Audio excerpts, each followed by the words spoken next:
Plaisir de se rencontrer. Alors, on veut effectivement parler maintenant des débuts de l'aviation civile et comme l'a rappelé Johan, on a déjà parlé dans le passé de l'aviation militaire, des débuts de l'armée de l'air. Mais les débuts de l'armée de l'air israélienne, j'avais commencé dans les années 40. Là, maintenant, on revient au début de l'aviation, au début du XXe siècle, 1910, 1913. Et ce que vous voyez devant vous, c'est d'abord un livre dont je me suis servi, Chazon Ha'avir, la vision de l'air. Et à gauche, vous voyez la publicité pour une exposition qui a eu au musée à Tel Aviv. Et à droite, c'est l'album de l'exposition dont je me suis servi dans des photos de cet album pour raconter cette histoire. Donc, vous voyez dans la publicité pour l'exposition, vous voyez un avion qui survole Tel Aviv. Et il s'agit d'un avion de guerre anglais à la Première Guerre mondiale. Un Tel Aviv qui a à peine 10 ans se construit déjà bien et grâce à eux, ces aviateurs, on a les premières photographies aériennes d'Eretz Israël. Alors on commence. Alors, jusqu'au 19e siècle, il faut se rappeler que depuis les croisades, Israël, le Moyen-Orient s'est un petit peu oublié de l'histoire européenne, surtout Israël. Le Moyen-Orient, non. L'Égypte, c'est connu, le Liban, mais Israël n'intéresse pas grand monde et en fait, Israël va revenir dans la conscience internationale, dans les nouvelles internationales avec en fait la campagne du Levant de Napoléon. Ça faudra qu'à l'occasion qu'on fasse une conférence là-dessus sur la campagne de Napoléon. Et on voit là le général Bonaparte qui visite les lépreux, qu'il va d'ailleurs abandonner à leur sort avant de rentrer en métropole. Et à partir de là va commencer l'ère de l'orientalisme, le 19e siècle. On va voir des gens comme Lamartine, comme Chateaubriand, comme Mark Twain qui vont venir se promener en Eretz Israël, et des peintres et des ornithologues et toutes sortes de personnes. On commence à se réintéresser à Eretz Israël. Et en 1868, 69, pardon, on inaugure le canal de Suez et là va arriver l'empereur d'Autriche-Hongrie, le Kaiser Franz Joseph, François Joseph qui arrive. Et de nouveau, alors du coup, les nouvelles du monde entier, pas les télés parce qu'il n'y en a pas encore à l'époque, mais les yeux du monde entier sont braqués sur cette réalisation, ce canal de Suez qui va relier la Méditerranée à la mer Rouge, donc à l'océan Indien, donc au Pacifique, et permettre le commerce de l'Europe vers l'Extrême-Orient. Donc Israël devient très important de nouveau puisqu'on est sur les berges de ce canal de Suez. Alors pour que le Kaiser, pour que l'empereur François-Joseph puisse arriver à Jérusalem, eh bien, les Turcs vont pour la première fois tracer une route de Yafo, du port, jusqu'à Jérusalem. Jusqu'à 1869, on n'a pas de route pour aller à Jérusalem, on a des pistes qu'on fait à dos d'âne, à dos de chameau, à dos de mulet, mais on ne peut pas rouler avec un carrosse, une diligence tractée, on ne peut pas. Et là maintenant, vous voyez, il y a un service de taxi là devant la porte de Yafo, Shah Yafo à Jérusalem. Vous voyez les attelages avec les diligences. À droite, vous voyez une diligence de Tel Aviv. On a maintenant des routes et c'est le début de l'ère moderne dans les transports publics. On a maintenant des diligences qui permettent d'aller à Jérusalem, qui permettent d'aller de Tel Aviv bientôt, pas, c'était pas encore de Yafo, vers les Moshavot qui vont se créer dans 10 ans. Et les Européens construisent un moment à Jérusalem, et ça, je vous invite à une balade que je fais à Jérusalem, j'ai fait plusieurs fois avec plusieurs groupes, très intéressante, sur l'arrivée des grandes puissances à Jérusalem. Là, je me suis trompé de photo, mais c'est pas grave. La photo que vous voyez à gauche, c'est le Palazzo Vecchio de Florence, le vieux palais des Doges de Florence. Et si vous connaissez Jérusalem, vous connaissez l'école, pardon, l'hôpital italien, qui est aujourd'hui le quartier général du ministère de l'Éducation nationale, Rehov HaNevi'im, qui est construit exactement similaire. Et à droite, vous voyez le Binyan Generali de nouveau sur Rehov Yafo à Jérusalem. Et au sommet, vous voyez le lion de Saint-Marc, exactement le même que vous pouvez voir à Venise. Donc les puissances européennes arrivent en Israël et construisent dans le style du pays d'origine pour qu'on sache qu'ils sont à Jérusalem. Ils arrivent en Eretz Israël. Alors comme ça, on trouve des bâtiments russes, donc le Migrash Haroussim à Jérusalem, qui est construit sur le même modèle que l'église de Trinité à Moscou, les bâtiments français, anglais, allemands, tous les Européens construisent pour faire savoir qu'ils sont à Jérusalem. Israël commence à intéresser l'opinion internationale. Un petit peu plus tard, au début du XXe siècle, commence l'épopée aérienne, l'aéronautique. Et ça commence avec les frères Wright qui vont faire en fait le premier vol d'un avion plus lourd que l'air.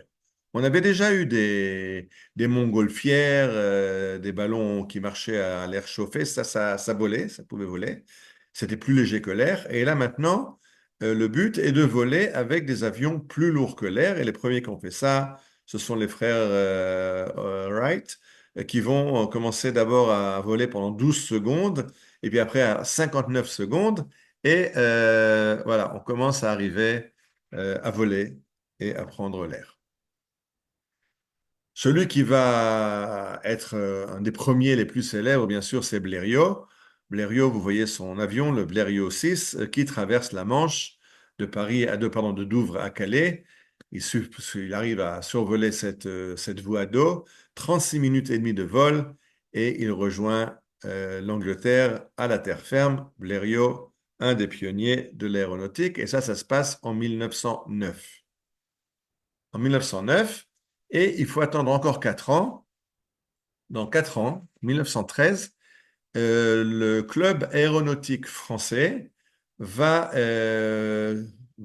proposer une compétition dans laquelle il propose un prix pour le premier avion qui reliera Paris au Caire. Donc il s'agit de traverser toute l'Europe, et de traverser après la côte moyen-orientale jusqu'au Caire. Donc, c'est un vol qui va traverser l'Europe, l'Asie pour arriver en Afrique. Et il y aura un prix à l'arrivée. Et il y a 3 avions qui se portent au départ. Le premier, c'est l'avion de Ducourt et Roux. Pourquoi 2 aviateurs? Il y a toujours au début 2 aviateurs parce que, il y a un aviateur, un pilote et un mécanicien pour réparer les pannes en route. On est l'aviation a 4 ans. Ça fait 4 ans qu'on s'est volé. C'est pas encore toujours tellement au point. Il y a beaucoup de problèmes. Il n'y a pas encore de terrain d'aviation. Donc, des fois, il y a des dommages à l'atterrissage. Et donc, il y a un mécanicien. Oui, je sais que vous vous rappelez de notre ami Saint-Exupéry qui répare son avion et qui rencontre le Petit Prince parce qu'il est à la fois pilote et mécanicien. Mais en général, il faut et un pilote et un mécanicien. Mais c'est vrai que le premier qui va arriver, c'est Jules Védrine, qui lui est tout seul sur son avion parce que lui est mécanicien et donc il suffit d'une personne. C'est pratique, ça allège la charge, ça permet à l'avion une plus grande autonomie. Et c'est le premier qui arrive. Et donc, comme son but est de rejoindre Paris à, au Caire, ben, il va se poser sur la route, c'est-à-dire à Tel Aviv. Enfin, Tel Aviv existe déjà. Il va se poser sur la plage à Yafo. Jérusalem, c'est très sympa, mais c'est pas sur la route. Lui, il a une course à gagner et donc il court au plus rapide pour aller rejoindre le Caire. Ah, j'ai pas parlé de Ducour et Roux qui, eux, ont une panne en Turquie et donc sont obligés d'interrompre leur vol. Ils ont une panne sérieuse, ils ne peuvent plus continuer. Donc la première équipe, Ducour et Roux, disqualifiés, enfin, ils sont hors course déjà en Turquie. Euh, il y a une autre équipe de Bornier et Bournier, de nouveau un pilote et un mécanicien, qui eux sont les premiers en tête, mais eux, ils s'arrêtent un petit peu, ils profitent un petit peu du vol pour faire du tourisme. Alors c'est Jules Védrine qui va arriver le premier et qui aura la palme. C'est lui le premier à joindre Paris au Caire. Voilà, vous voyez maintenant la photo de Jules Védrine. C'est dommage, j'ai pris une photo un petit peu juste coupée. C'est un jour d'émission de timbre en France. C'est sympa, son avion, il l'appelait la vache.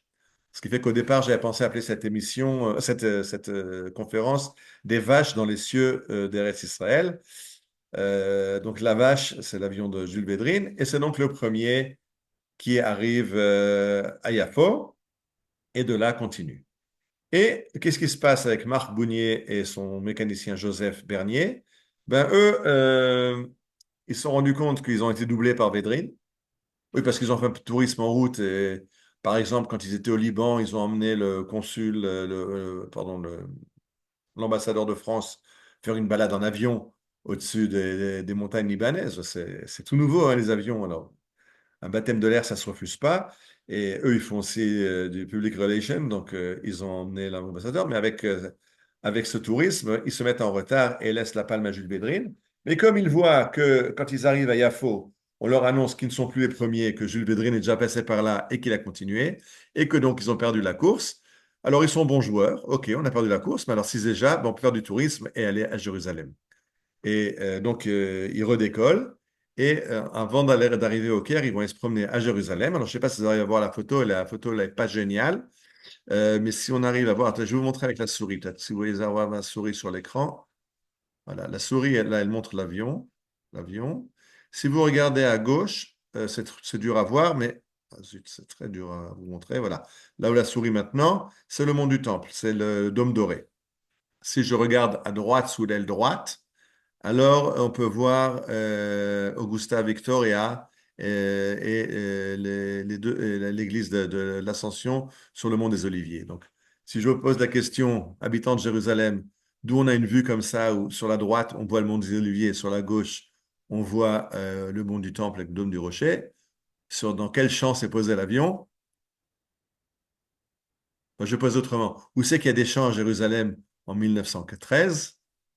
Il y a un village agricole à la sortie de Jérusalem qui s'appelle le village allemand, aujourd'hui la Moshava germanite. Donc, en fait, l'avion se pose à Emek Rephaïm. Aujourd'hui, c'est le centre commercial de Jérusalem. À l'époque, vous voyez, c'est de la caillasse. C'est un terrain vague. Et je rappelle qu'à l'époque, on appelle ça des terrains d'aviation airfield, parce que c'est vraiment des champs, il n'y a pas encore d'aéroport avec des pistes, etc. Et donc à Emek Rephaïm se posent nos deux aviateurs qui ont un petit problème, c'est que comme personne ne les attend à Jérusalem, alors ils ne savent pas où atterrir. Et donc ils font des tours autour de Jérusalem pour essayer du haut des airs de repérer un endroit où ils peuvent essayer d'atterrir sans se casser la figure. Et ce qui va nous donner, je ne sais pas s'ils ont pris des photos aériennes, en tout cas, ça permet à la foule de Jérusalem de se masser sur les toits et de regarder c'est quoi cet engin là, qui vrombit au-dessus d'eux dans les airs et avec deux pantins humains qui ont l'air de voler dans l'air. Ouais, c'est la première rencontre des gens de Jérusalem avec un avion. Euh, ah si, ils ont fait des photos aériennes. C'est les premiers qui ont fait des photos aériennes de Akko, puisqu'ils arrivent par le Carmel et ils photographient Akko. C'est les premières photos aériennes qu'on a. On reparlera de la photographie aérienne bientôt, puisqu'on va vers la Première Guerre mondiale. Mais là, on est encore avant la guerre mondiale, dans une aviation entièrement civile qui essaye de voir ce qu'on peut faire avec un avion. C'est quelque chose de tout neuf. On ne sait pas encore quelles sont les limites, quelles sont les possibilités. Et voilà, on voit les premiers avions à Jérusalem. Alors, bien sûr, ceux qui sont moins contents de ce qui s'est passé, ce sont bien sûr les Turcs, puisqu'on fait partie de l'Empire turc. Et c'est quand même un petit peu une baffe que l'Empire turc s'est fait dépasser par les Européens qui sont les premiers à survoler Eretz Israël. D'autant plus que les Turcs se sont dotés d'une armée de l'air. Pourquoi une armée de l'air? Parce que les Turcs ont subi le premier bombardement aérien de l'histoire. Le premier bombardement de l'histoire, aérien de l'histoire, c'était en 1911 en Libye, dans la guerre qui oppose les Italiens aux Turcs. Et les Italiens bombardent à partir des airs les forces turques. Je rappelle que c'est incroyable, puisqu'on vole depuis les frères Wright en 1909. En 1911, 3 ans plus tard, on est déjà en train de faire des bombardements aériens. Donc du coup, les Turcs comprennent l'importance de cette nouvelle technologie, achètent des avions en Europe et se dotent d'une force aérienne. Et quand ils voient que les Européens ont été les premiers à voler, survoler Eretz Israël et à envoyer des photos dans le monde entier de leurs pilotes en Eretz Israël, du coup, la Turquie décide d'envoyer deux avions de Istanbul jusqu'au Caire. Pas Paris-Le Caire, mais Istanbul-Le Caire. Le premier avion qui est piloté par un capitaine et un lieutenant de l'armée de l'air turque qui s'appelle Fatih Bey et Sadek Bey, arrive par le Golan, mais ils ne connaissent pas très bien la situation des vents au-dessus du lac du Tibériade, qui peut être très dangereuse. Je rappelle, ceux qui connaissent en Israël, on a chaque année malheureusement des noyades dans le Kinneret. En général, les noyades, c'est à l'est du Kinneret, parce que les vents, en fin d'après-midi, amènent des vagues terribles. Et quand on ne sait pas, alors on risque de se noyer, hein. Des gosses qui sont sur des engins gonflables se sont entraînés vers le large et c'est des fois problématique. Et eux, un courant en rabattant les rabat contre la montagne et ils s'écrasent. Et si vous allez au kibbutz Saon, sur la côte, la rive est du lac de Tibériade, eh bien, vous voyez à gauche ce monument, le monument aux pilotes turcs.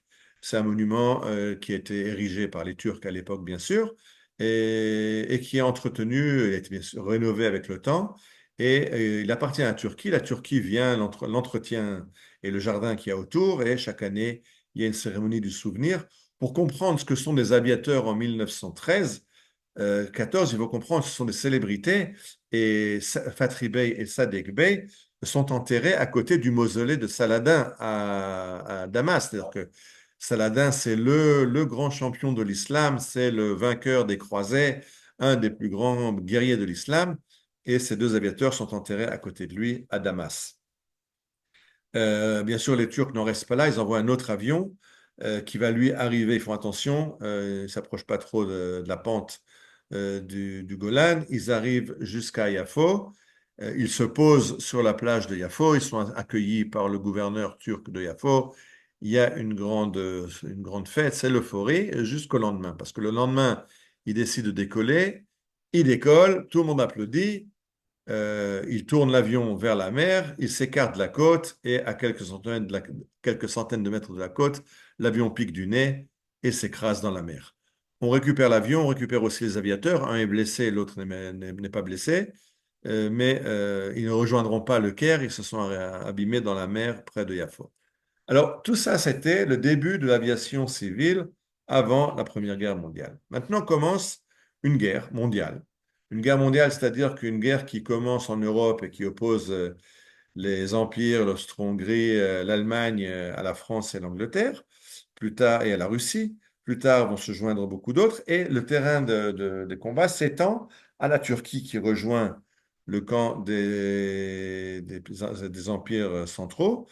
Et les Anglais attaquent les Turcs. Quel est le but, l'enjeu de la bataille au Moyen-Orient? C'est le canal de Suez. Le canal de Suez qui est une voie vitale pour les Anglais qui rejoint leur possession en Extrême-Orient, puisque l'Inde, c'est l'Angleterre, la Nouvelle-Zélande, c'est l'Angleterre, l'Australie, c'est l'Angleterre.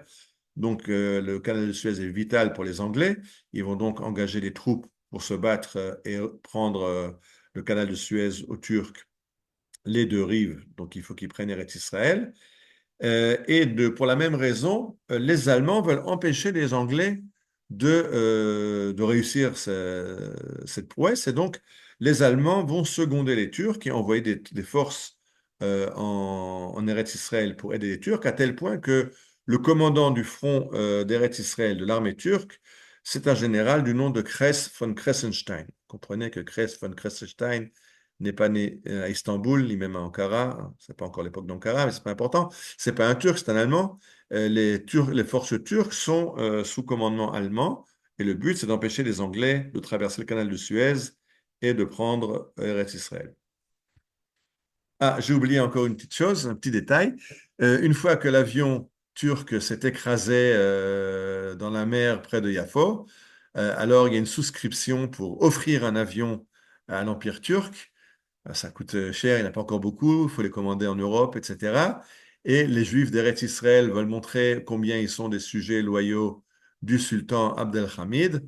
Et donc Arthur Roupin, qui est le chef de l'antenne de l'agence juive, du mouvement sioniste, pardon, en Eretz Israël, ce qu'on appelle le Misra d'Eretz Israéli à Yafo, Arthur Roupin écrit une lettre aux Turcs dans laquelle il leur annonce que une collecte a été ouverte et on a réussi à collecter 1000 francs qu'on va faire parvenir aux Turcs pour participer à l'achat d'un nouvel avion à la place de l'avion qui s'est écrasé dans la mer.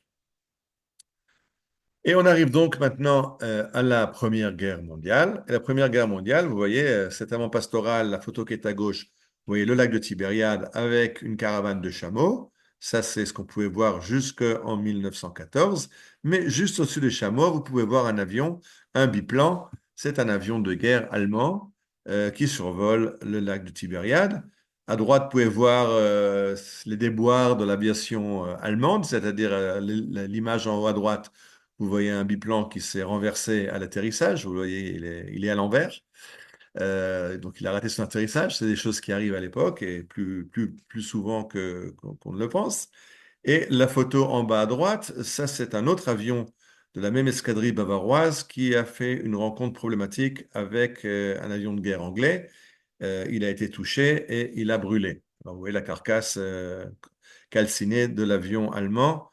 Alors, c'est un peu complexe. Entre les accidents et les défaites aériennes, c'est la vie des pilotes de l'époque. Mais c'est incroyable de penser que on est tout à fait au début de l'aviation et le théâtre d'opération d'Eretz Israël est tellement important pour les Anglais comme pour les Allemands que chacun va y emmener toute sa technologie. C'est-à-dire que les Allemands vont amener des avions. Bien sûr, une fois que les Anglais verront les avions allemands, ils vont eux aussi amener des avions pour se mesurer avec les avions allemands.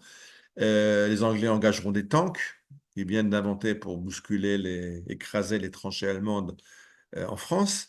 Alors, il y aura des tanks, il y aura des avions, tout ça, on le trouve à la Première Guerre mondiale en Eretz Israël. Vous voyez à droite maintenant une photo. Voilà. À droite, c'est un livre qui est très sympathique, qui s'appelle Mabat ve'od Mabat al Eretz Israël. Une vue et encore une vue d'Eretz Israël. C'est quelqu'un qui a pris des photos de reconnaissance aérienne de la 302e et 304e escadrille bavaroise à la Première Guerre mondiale. Et il est allé reprendre les mêmes photos, c'est-à-dire les photos au même endroit, à la même altitude, dans le même angle, et aujourd'hui. Et donc, on peut comparer Eretz Israël à un siècle de différence, il a fait ce bouquin pour le centenaire de l'opération. Donc, on a la photo en 1915 et la photo en 2015, et on peut voir comment Eretz Israël se développe dans ce siècle qui est passé. À gauche, vous voyez les pilotes de l'escadrille bavaroise qui sont assis sur, quelqu'un connaît le bâtiment? C'est un bâtiment de la ferme école de Merchavia. Merchavia est une moshava, donc un village agricole juif qui se trouve dans la vallée de Yisraël, juste au pied du mont Tabor, à côté de la ville d'Afula. Et donc là-bas, et bien qu'Israël, c'est des grands champs, c'est une grande plaine, donc c'est idéal pour les Allemands pour faire là-bas un terrain d'aviation. Donc les Allemands ont leur terrain d'aviation à Merchavia, à côté de Merchavia, et il faut se rappeler que ces aviateurs se trouvent dans un pays sous-développé au Proche-Orient. Et c'est toujours un plaisir d'aller à Merchavia rencontrer des Européens qui sont un peu plus proches de leur mode de vie. Et ils peuvent se comprendre entre le yiddish des pionniers et l'allemand des pilotes qui peuvent communiquer. Ils peuvent aussi participer aux soirées dansantes du mode de Merchavia. Et là, vous voyez donc dans la photo qui s'affiche maintenant, vous voyez un avion qui rentre au terrain d'aviation.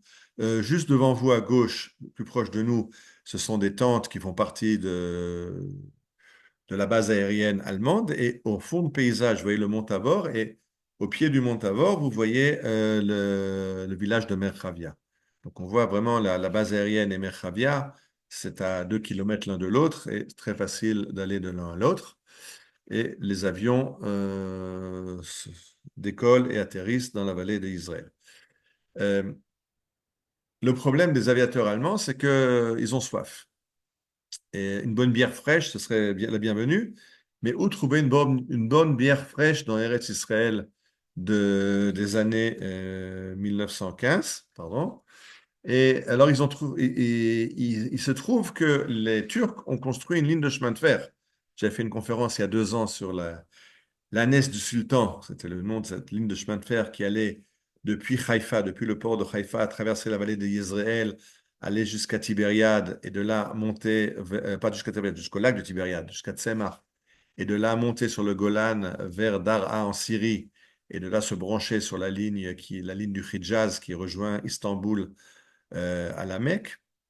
Donc il y a une ligne de chemin de fer qui passe dans la vallée d'Israël, donc juste à côté de Merchavia, parce qu'il faut comprendre que tous les villages, j'en ai parlé, que tous les villages de la vallée d'Israël ont été construits à proximité de la voie ferrée, ce qui a permis le développement de ces villages, puisque ils peuvent facilement exporter leur production agricole, l'envoyer exporter la grande ville qui est Haïfa pour la consommation. Et donc, ils se servent du train. Et donc, ces aviateurs allemands demandent à la direction des chemins de fer de leur permettre de prendre le train pour aller à Haïfa. Pourquoi Haïfa? Parce qu'à Haïfa, il y a la Moshava germanite. Comme il y a à Jérusalem, le quartier allemand, il y a à l'époque trois grands quartiers allemands. Il y en a d'autres, mais les trois principaux sont côté des villes de Haïfa, Tel Aviv et Jérusalem, Sarona à Tel Aviv, la Moshava germanite à Jérusalem, la Moshava germanite à Haïfa. Et donc, ils voudraient un train pour aller prendre une bière fraîche à Haïfa. Mais la direction des trains dit impossible parce que tous les trains ont été réquisitionnés par l'armée turque et ils sont tous sur la ligne qui va vers le canal de Suez pour amener des renforts de troupes, pour amener des ravitaillements. Et donc, il n'a pas de train pour les aviateurs. Les aviateurs disent, bon, mais il n'y a vraiment rien à faire. Le gars dit, à la limite, il me reste encore quelques plateformes roulantes, quelques wagons, mais je n'ai aucune locomotive dispo.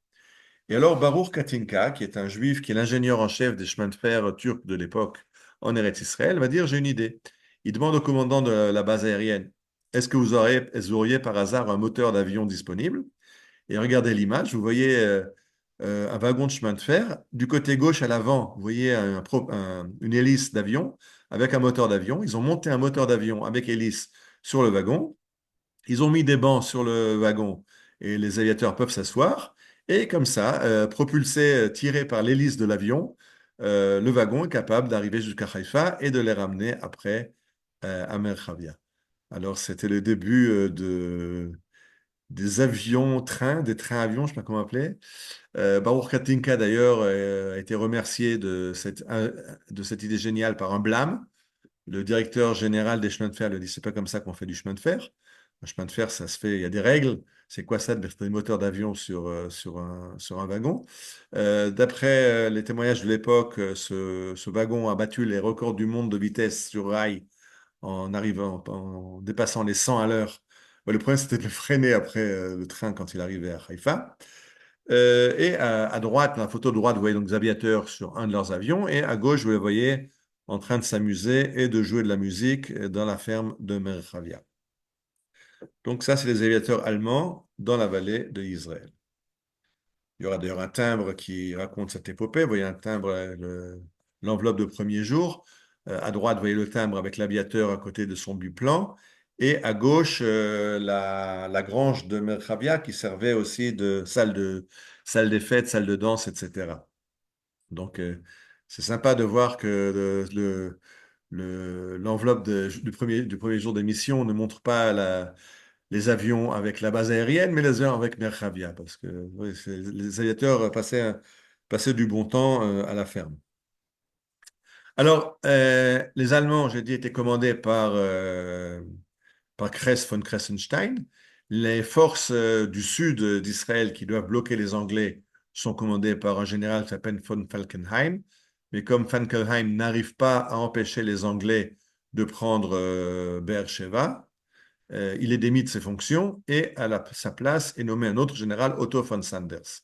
Otto von Sanders qui fortifie le nord de Jérusalem, la région de Shrem, pense que là-bas, il pourra arrêter les Anglais, mais les Anglais vont le bousculer.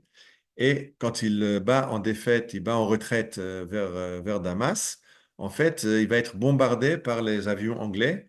Et c'est un des premiers vrais bombardements aériens. Il y en a déjà eu. J'ai dit qu'en Libye, en 1911, les Italiens avaient lâché quelques bombes sur les Turcs.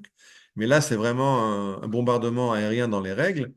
Et il va être tellement terrible que bon, pendant 3 jours, les Anglais vont interdire à leurs pilotes de prendre l'air. Ils ne voient pas le massacre qu'ils ont fait au sol avec les chevaux, les mules, les soldats, tout ce massacre qu'il y a eu au sol. Donc les Anglais vont envoyer des troupes au sol pour nettoyer un petit peu parce qu'ils ont peur que si les aviateurs voient ce qu'ils ont fait au sol, ils n'oseront plus jamais faire un bombardement aérien.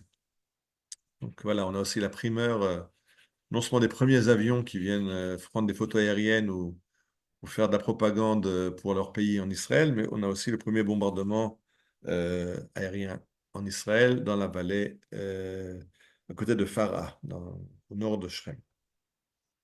Mais bon, ça c'est l'idée ça c'est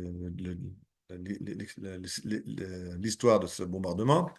Et là, maintenant, je vous montre une photo des biplans anglais. Donc là, on voit la cinquième escadrille anglaise qui, elle, campe dans le sud. C'est des Australiens d'après les chapeaux qui sont devant les avions. Et à droite, ce que j'avais montré sur la première photo de ce diaporama, un avion anglais qui survole Tel Aviv. Là, vous voyez maintenant, dans la prochaine image, vous allez voir un avion anglais qui survole Jérusalem. Vous pouvez reconnaître à gauche de l'image, au centre à gauche, le dôme, la vieille ville avec le dôme du rocher, les murailles, etc. Donc l'avion qui survole Jérusalem, c'est une grande chance. On a énormément de photos aériennes d'Israël très belles qui nous montrent Eretz Israël à l'époque de la Première Guerre mondiale.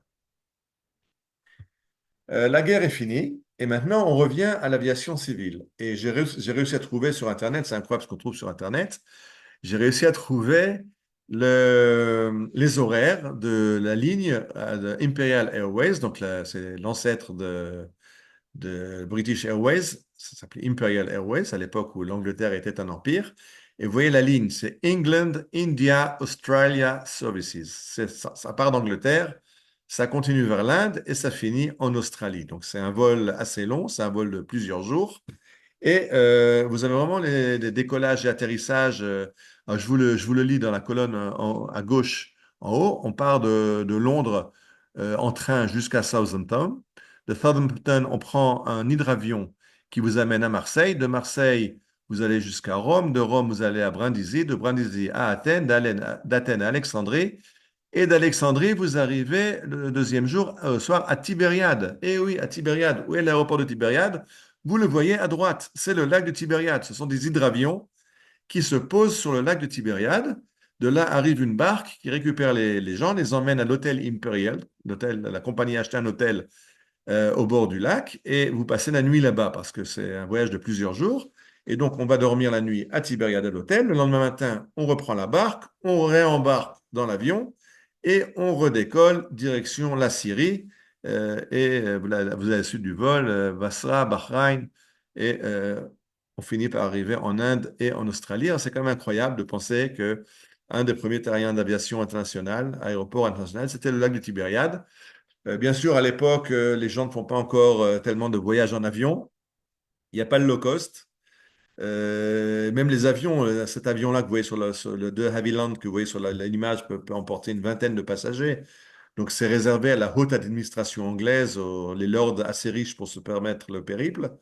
C'est pas pour le tout un chacun, mais l'administration anglaise, effectivement, peut aller d'Angleterre jusqu'en Australie par avion avec escale obligatoire à Tibériade.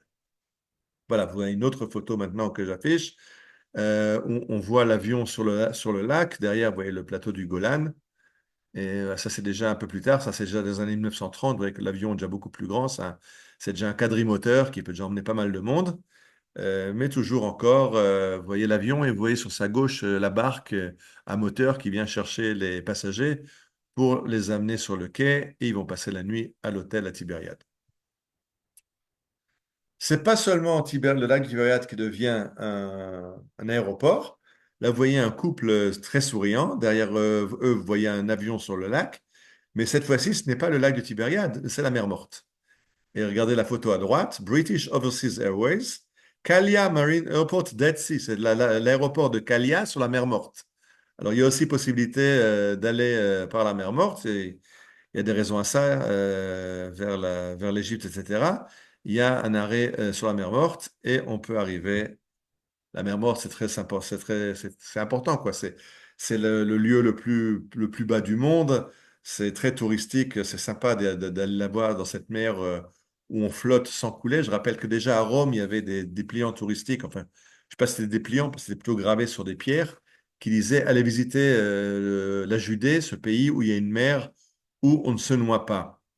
Alors, il y a un aéroport sur la mer Morte, à Kalia, au nord de la mer Morte. Il y a aussi, bien sûr, des avions qui arrivent d'Égypte. Alors, vous voyez là que c'est une annonce en hébreu. Eretz Israël Mitzrayim. C'est opéré par Misr Airlines, donc par la compagnie d'aviation égyptienne. Il y a des vols à partir du Caire et de Port Saïd vers Lod, vers Haïfa. Et finalement, Lod va devenir le grand aéroport d'Eretz Israël. va évoluer plus tard en Ben Gurion que vous connaissez aujourd'hui, qu'on appelait l'aéroport de Lod ou de Lida au départ. Et c'est d'ailleurs pour ça que pour ceux d'entre vous qui volent El Al, et je pense qu'actuellement il n'y a pas tellement le choix, on peut difficilement voler autre chose que El Al. Vous vous rappelez que quand vous prenez un vol El Al, votre billet c'est LY avec le numéro du vol. Oui, quand vous êtes en Air France, c'est AF, Air France. Pourquoi El Al, c'est LY? Parce que c'est les initiales de l'IDA, parce qu'à l'époque, la base centrale de El Al était à Lod, et donc c'est devenu le code international de la compagnie El Al. Et alors, on arrive maintenant dans les années 30, et alors là, c'est du tout nouveau. C'est les dirigeables, les fameux Zeppelin allemands, qui arrivent à Jérusalem, parce que, de nouveau, c'est opération Prestige. On revient à la pré-aviation, au plus léger que l'air. Ça, c'est du niveau de la montgolfière.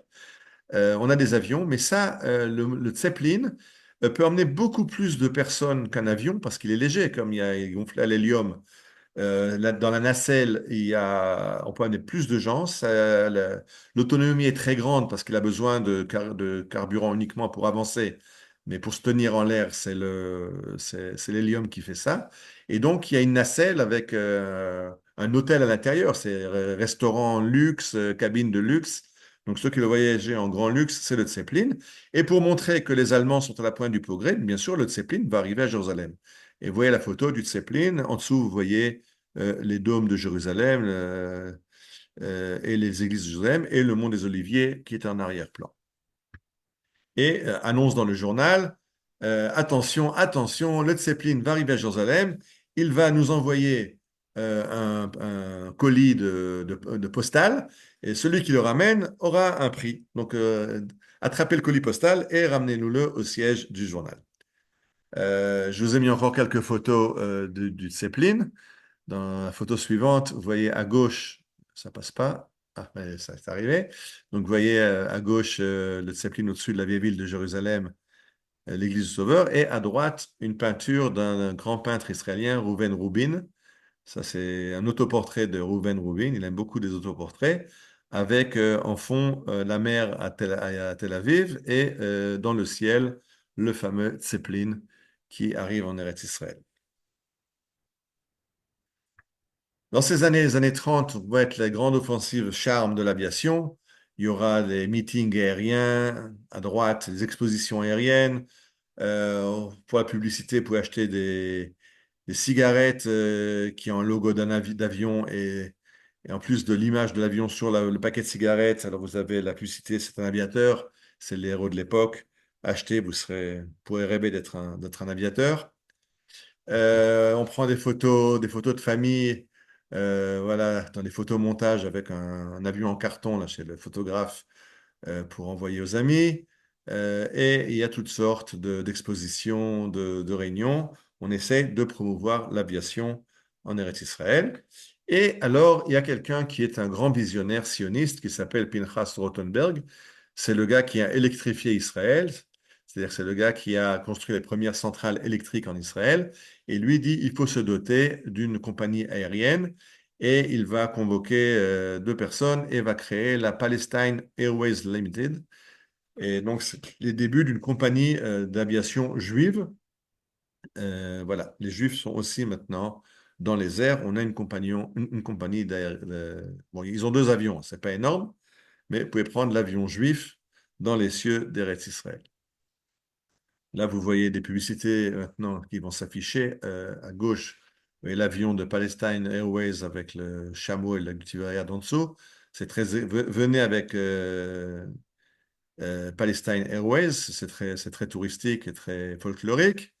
Et en fait, un des visionnaires qui a pensé qu'il fallait le faire, c'est Dov Oz. C'est pour ça que l'aéroport au nord de Tel Aviv, on va construire un aéroport qui va s'appeler Sde Dov. Aujourd'hui, il n'existe plus. Il a été fermé et vendu à des promoteurs. Finalement, en 1940, la Seconde Guerre mondiale, les Anglais monopolisent le terrain d'aviation et prennent les avions pour leur effort de guerre. On n'a plus d'avions. Il y aura une autre compagnie d'aviation qu'on va créer après la Seconde Guerre mondiale qui s'appellera Aviron. Là, vous voyez l'avion Aviron. C'est de nouveau une compagnie juive qui essaye de faire une aviation civile. On va écrire des chansons pour les enfants. Vous voyez à droite une chanson pour les enfants avec un dessin de Nahum Gutman, l'avion, de nouveau, pour essayer de susciter des vocations. Et deux pionniers, deux visionnaires qui s'appellent Israël Shochat et Tzvi Nadav, qui sont des Shomrim, donc Hashomer, l'organisation de garde qui a évolué dans la Haganah et plus tard dans le Sahel, eux disent il faut qu'on se dote d'une force aérienne. Ils vont essayer de convaincre les quatre beaux-frères qui gèrent le pays d'Israël. On a déjà fait une conférence il y a un an sur les quatre beaux-frères.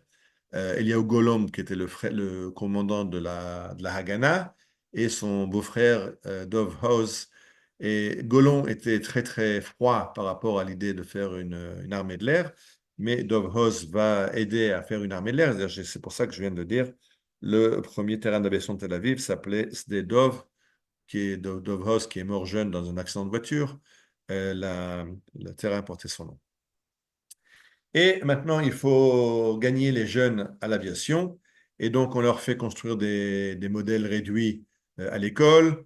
On leur apprend à faire voler des planeurs sur la plage de Tel Aviv. Regardez de nouveau le planeur sur la plage de Tel Aviv. Et en arrière-plan, vous avez les chameaux. Ça, c'est à l'époque. On est maintenant dans les années 1940, juste après la Shoah. Vous voyez de nouveau dans la prochaine photo qui arrive, vous allez voir un planeur à droite au-dessus de la vallée d'Israël, là où a opéré l'escadrille bavaroise à la Première Guerre mondiale, et à gauche, un planeur déjà plus sophistiqué sur la plage de Bat Yam, c'est encore avant-guerre, juste avant-guerre.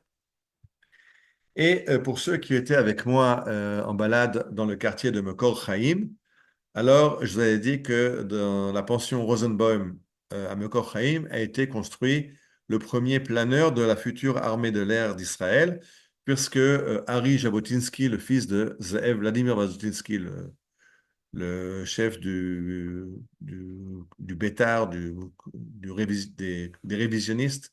Rien à voir avec le révisionniste comme on le comprend en France aujourd'hui. Révisionniste à l'époque, c'était un courant dans le mouvement sioniste qui n'était pas d'accord avec l'aile gauche du mouvement. Ils étaient plus libéraux et plus militaristes. Et donc, Zev Jabotinsky a expliqué, a écrit qu'un pays, ça ne se reçoit pas par un don des nations, c'est Herzl qui est allé voir les grands du monde pour avoir une charte sur Eretz Israël. Jabotinsky a dit il faut faire une armée. Et donc, Harry essaye de créer une Aviria, une armée de l'air. Et avec un ami ingénieur, ils vont commencer à assembler le premier planeur qui volera. D'ailleurs, finalement, il sera chez Rothenberg, dans l'usine électrique de Rothenberg, la vallée du Jourdain. C'est là-bas qu'il finira ses jours, ce planeur. Bon, il n'a pas fait la guerre, mais c'était le début. C'était une belle idée de commencer à se doter de planeurs comme embryon d'une future armée de l'air. Là, on voit déjà maintenant la future armée de l'air d'Israël en 1948, à la guerre d'indépendance. Ce sont des petits avions civils en toile et en bois. En fait, il y a un club d'aviation à Tel Aviv qui forment des jeunes. Mais si vous regardez pourquoi on leur dit de venir s'inscrire au club, sur la publicité marqué Club Artsi Israeli Le Teufa, club aéronautique Eretz Israël. Le but est, un, de former des pilotes juifs, deux, de préparer les habitants d'Eretz Israël à se protéger contre les attaques aériennes. Donc, on voit déjà qu'on va aller vers la guerre d'indépendance et qu'il va falloir se protéger des bombardements aériens, puisque les pays qui vont nous attaquer, l'Égypte, la Jordanie, le Liban, la Syrie, l'Irak, ont des armées de l'air. Donc, il faudra prévoir des abris aériens et des avions qui pourront faire des combats aériens contre ces avions. Donc, à l'époque, les Anglais sont encore là, on n'a donc pas le droit d'avoir des avions de guerre et on s'entraîne et on utilise des petits avions.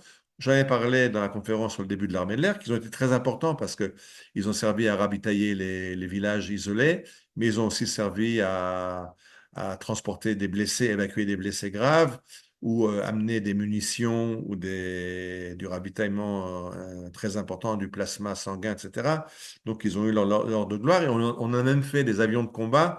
Dans certains avions, on a ôté la porte arrière et on a accroché un gars avec des sangles qui avait une mitrailleuse et l'avion survolait les formations arabes et pouvait mitrailler les Arabes qui attaquaient un village. ou alors jeté par la fenêtre des grenades, et c'était l'embryon du bombardement aérien. Pardon. Voilà. Alors on a une photo, je m'excuse, là, je suis parti en arrière par erreur. Voilà, la Taïset à Negev, l'escadrille du Negev du Palmach. Vous voyez l'avion à Beth Eshel à côté de Beersheba. Vous voyez dans le ciel du Negev. Donc c'est l'embryon de l'armée de l'air, mais ça, je ne reviens pas parce qu'on en a parlé assez longuement dans une conférence il y a 2 ans. Et maintenant, je reviens à la case départ. J'ai expliqué que le 19e siècle a vu l'intérêt des Européens pour Eretz Israël. L'intérêt des Européens s'est manifesté dans différents domaines. Alors là, on voit l'empereur Guillaume d'Allemagne, Wilhelm le deuxième, Guillaume II, qui vient pour inaugurer l'église du Sauveur à Jérusalem, ça c'est la photo de droite, et au passage, Herzl le rencontre à Mikvé Israël, et donc pour faire avancer le projet sioniste. Alors, j'ai dit que les Turcs ont fait des routes pour l'empereur d'Autriche-Hongrie. Il y a maintenant des trains qui arrivent à Jérusalem. Il y a des avions qui arrivent à Lod. Il y a une modernisation des moyens de transport. Tout à coup, on peut voyager en Eretz Israël. Jusqu'au début du XXe siècle, on peut pas. On peut aller à Dodan. Même ceux qui connaissent à Jérusalem le moulin Montefiori, où il y a devant le moulin, il y a la calèche que Montefiori a amenée d'Angleterre pour sillonner Eretz Israël.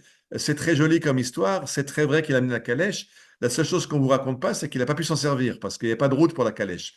Donc il a amené la calèche, elle est arrivée au port, il a débarqué du bateau, puis elle est restée à Yafo, et puis après son périple en Eretz Israël, il l'a fait à dos de cheval.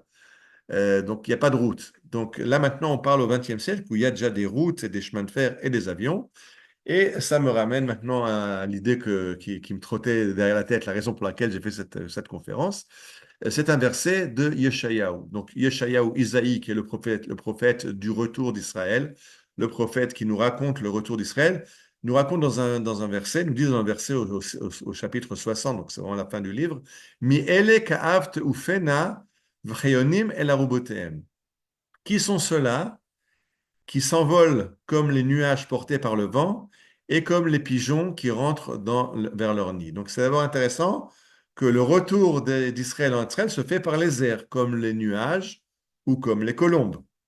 Continuons le verset, la suite du verset. À chaque fois, je vais lire ce qui est en gras. La suite du verset, Voniot kili iyim yekavu, parce qu'ils se rassembleront dans les îles. Voniot tarshish barishona, la vie banair merachok, et les bateaux ramèneront tes fils des pays lointains.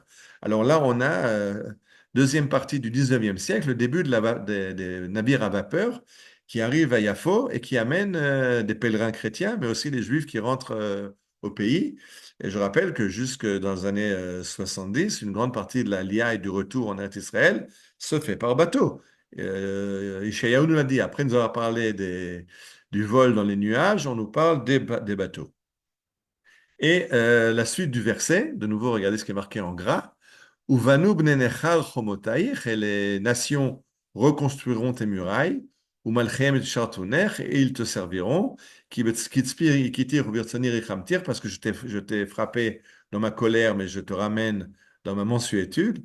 Ufitrouche araich tamid, et tes portes seront toujours ouvertes. Yomam valaila, nuit et jour, lo yisageru, elles ne se fermeront plus. Alors, ceux qui connaissent Jérusalem, la porte de Jaffa, vous savez que quand l'empereur d'Allemagne, Guillaume, est venu, les Turcs ont cassé la muraille et ont ouvert la porte. Donc, du côté gauche de l'image, il y a la porte de Jaffa. Vous pouvez rentrer dans la porte, elle existe encore. Ça, c'est uniquement à pied. Mais la rue, la route pour les voitures, le sultan a ouvert une brèche dans la muraille. Et Yeshayahu nous avait dit qu'ils ouvriront les portes et les portes de Jérusalem ne se fermeront plus ni le jour ni la nuit pour accueillir l'âme Israël qui revient à la maison. Alors effectivement, l'aviation, j'ai dit au départ, on venait encore beaucoup en bateau, mais des pays où on ne peut pas venir en bateau, on est venu en avion. Et là, vous avez l'ALIA du Yémen. On a aussi parlé dans une conférence sur l'aide des Juifs du Yémen. Et de nouveau, c'est incroyable parce que il y a un dignitaire israélien qui a demandé à un des chefs de la communauté yéménite, est-ce que tu avais déjà volé dans un avion? Il dit, non, jamais. Il dit, est-ce que tu avais déjà vu un avion? Il dit, non, jamais. Il dit, t'as pas eu peur de rentrer dans cet avion et d'être suspendu dans le ciel, entre ciel et terre? Ça t'a pas fait peur? Il dit, mais non, j'ai pas eu peur. C'était marqué dans les prophéties. C'était marqué que quand on est sorti d'Égypte, Atem Ritem Asher Asitim Mitzrayim Va'eseh Etrem Al Kenfen Sharim, Dieu nous a ramenés sur les ailes des aigles, et c'est comme ça que les prophètes ont annoncé le retour. On rentrera sur les ailes des aigles. Alors les aigles aujourd'hui sont en métal, d'accord, mais ça ne nous a pas surpris, ça ne nous a pas fait peur, parce que c'est ce qu'on attendait pour rentrer en Eretz Israël. On est rentré comme dans les prophéties sur les ailes des aigles. Alors, ça a commencé par des aviateurs qui voulaient faire des shows aériens et montrer leur prouesse dans les airs. Ça a commencé à cause d'empires qui voulaient montrer leur prouesse technologique, la France, la Turquie et d'autres. Et en fait, ça permet le retour d'un Israël sur sa terre. Bien sûr, aujourd'hui, là, dans la prochaine photo, on voit maintenant à gauche l'Aliyah d'Éthiopie dans l'opération Moshe, l'opération Shlomo. On a battu les records de remplissage d'un avion. On a réussi à mettre 1100 personnes dans un Boeing. Les ingénieurs de Boeing sont venus chez nous apprendre comment on a fait. Bon, on a retiré tous les sièges de l'avion pour les un petit peu entasser, mais on n'a pas le choix. Il fallait rapidement les évacuer d'Éthiopie. Donc, vous voyez à gauche les Juifs d'Éthiopie entassés dans la carlingue de l'avion. Et à droite, la Aliyah de Nefesh Benefesh des États-Unis. Mais de nouveau avec les avions, ce coup-ci avion d'El Al avec le drapeau israélien. Bien sûr, les avions, c'est important pour ramener les Juifs en Eretz Israël, c'est aussi important pour protéger Israël. À gauche, vous avez les Fouga Magister qui survolent le mont du Temple. Bon, ils ont été retirés du service actif. Ce qu'on c'est pas le Fouga, c'est le Fouga Magister français, mais construit sous licence en Israël, qui s'appelait Tsukit. C'était l'embryon de la Taasia Avirit, des industries aéronautiques israéliennes. À droite, je ne veux pas dire parce que j'ai pas envie de me tromper, alors je ne dis pas. Et maintenant, je vous ramène à Théodore Herzl. Théodore Herzl, le visionnaire, qui a vu cet État d'Israël dans un livre que je vous conseille de lire ou de relire, Alt Neuland, Pays ancien, Pays nouveau, c'est incroyable. Je suis en train de travailler pour le rééditer parce qu'il est introuvable actuellement. On peut le trouver chez des bouquinistes dans des bibliothèques, mais il va être réédité en français. Be'ezrat Hashem, bientôt, je vous ferai savoir. Je suis pour parler avec l'éditeur. Je suis en train de faire des corrections un peu sur le texte pour choisir, pour un petit peu mettre le français à jour, mais on va le rééditer. Et regardez, ça vient des carnets. Donc, c'est le journal intime ou pas intime, le journal personnel de Theodor Herzl, qui dit les grandes réalisations, les grandes choses n'ont pas besoin d'avoir un sol stable pour les soutenir. Une pomme, pour tenir une pomme, il faut mettre une table en dessous. Autrement, elle se casse la figure. Ça. Newton, il en sait quelque chose. Mais la Terre, par exemple, c'est quelque chose de grand. Bah, ça vole dans l'espace. C'est pas, je vous le dis, pour ceux qui croient encore que la Terre est posée sur le dos de 4 éléphants qui tiennent la Terre, il n'y a pas les éléphants qui tiennent la Terre. Ça, on a des photos. C'est une boule qui vole dans l'espace et ça tient le coup. Et tout ce qui est grand, c'est la force, c'est le mouvement qui les garde en équilibre. Et il dit, le secret, c'est le mouvement. Et il dit, et je suis convaincu, j'ai confiance qu'on trouvera dans le futur un avion qu'on pourra diriger pour amener les Juifs en Eretz Israël. Donc, lui, il connaît le dirigeable, il connaît, pardon, il connaît la montgolfière, mais il est déjà en train de... Il est décédé en 1904, donc avant le premier vol des frères Wright, mais il envisage déjà qu'on va mettre au point des avions qu'on pourra diriger, parce que les montgolfières, ça s'envole d'après le vent, on ne peut pas tellement les diriger, mais il y aura des avions qui pourront ramener les Juifs en Eretz Israël. Euh, Quand Louis Blériot a fait son premier vol de Paris à Vienne, pas le vol vers Vienne, alors il y a des dirigeants sionistes qui sont au café, qui discutent des nouvelles, et ils sont absolument enthousiastes. Vous comprenez ce que ça veut dire? Vous comprenez ce que veut dire ce vol pour l'humanité? C'est un grand pas pour l'humanité, c'est un grand pas pour le socialisme parce que Blériot était socialiste. Mais c'est un grand pas pour le peuple juif, ça va nous permettre de rentrer en Eretz Israël.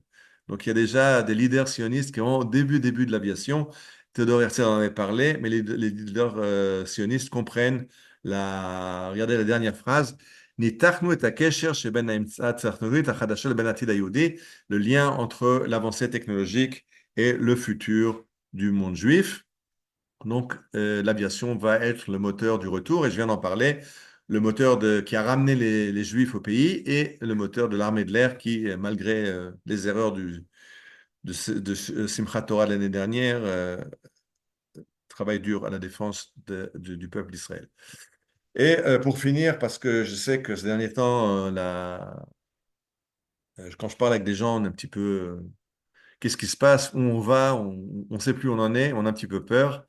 Alors pour quand même, sur une note d'espoir, Rav Shmuel Bar Nachman, c'est un midrash, Breshit Rabbah, qui raconte qu'après que les frères aient vendu Joseph à une caravane de marchands qui emmène Joseph en Égypte, alors il est marqué que Yehuda a quitté le giron familial parce qu'il se sentait responsable de la vente de Joseph et il a quitté la famille. Les frères étaient dans le deuil d'avoir vendu leur frère. Leur père, Yaakov, était dans le deuil de son fils qui, pour lui, a été dévoré par une bête féroce. Et donc, Rav Shmuel Bar Nachman nous dit Shvatim hayu oskim milchot Joseph, les tribus étaient occupées à vendre Joseph et après à déplorer cette vente. Yaakov osek besako et tanito, et Yaakov était occupé à son deuil de pleurer son fils. Yehuda osek la kartisha, et Yehuda qui a quitté ses frères et cherche une femme, où il va se marier avec une femme dans la région d'Adoulam. Vakadosh Baruch Hu, et Dieu, que faisait-il à ce moment-là? Boré Oro Shel Melech HaMashiach. Il était en train de créer la lumière du Mashiach. C'est-à-dire qu'on voit une situation actuellement qui est absolument incroyable. On ne comprend plus où on en est. D'un côté, la guerre qui menace la guerre au Liban, c'est déjà une réalité, mais qui est en escalade libre. Les autres pays qui s'arment en Europe pour une prochaine guerre mondiale. La Chine, la Corée, tout a l'air de bouger. Le Midrash est très clair. Le monde fait ce qu'il a à faire et Akadosh Baruch Hu s'occupe d'avancer la Géoula d'Am Israël. Alors, de la même façon que dans cette conférence, on a vu les débuts de l'aviation qui étaient pour des raisons bassement humaines, non, hautement humaines, de vouloir faire avancer la technologie, de faire avancer la grandeur des nations, mais c'est ce qui a permis le retour d'Israël. Alors on est en plein dans ce retour. Je crois qu'avec ce qui va se passer en France bientôt, on va aussi avoir l'occasion d'accueillir beaucoup de Juifs de France et de faire encore un grand pas en avant dans la Géoula.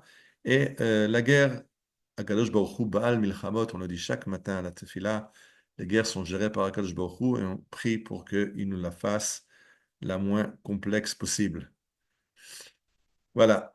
Beaucoup d'atslacha à notre gouvernement, à nos soldats, le retour des Khatoufim. Et au revoir, je vais couper l'enregistrement.